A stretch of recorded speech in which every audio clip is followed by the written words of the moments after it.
10 ملايين شخص ماتوا بين فرنسا والمان. هذو المغرب شكون راهم هذو؟ نسينا باللي محمد الخامس الله يرحمه هو اللي عاون الجزائر في وقت الثوره. يافي دي يوزين دارممون في المغرب، كان يافي 5 يوزين دارممون. لو كان ماشي المغرب في وقت الثوره مع محمد الخامس الله يرحمه، الجزائر ما توليش تستقل.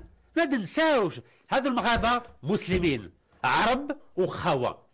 حتى واحد ما يقوليش باللي المغاربه ماهمش خوا معنا، هما مسلمين، هما عرب، وهما راهم معنا الى طول الممات. راك تدافع بشراسه عن المغرب سي قهزان. شوف ماكش مغربي. لازم الناس يحلوا عينيهم.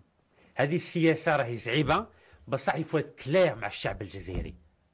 ما لازمش ما نقعدوش وحدنا. الاوروبا راكم تشوف لا بيسونس ايكونوميك تاع الاوروبا، دوله واحده ما دير والو. فرنسا، الالمان، بلجيكا، اسبانيا، ايطاليا، انجليز راهم كاع في رحبه، راهم عارفين باللي هذه لا موندياليزاسيون راهي صعيبه بزاف. والجزائر وحدها عندنا قطره تاع بترول وقطره تاع غاز، ورانا حاسبين باللي يعني نكونوا غون بيسونس. لا، لازم نعلو بليس شويه.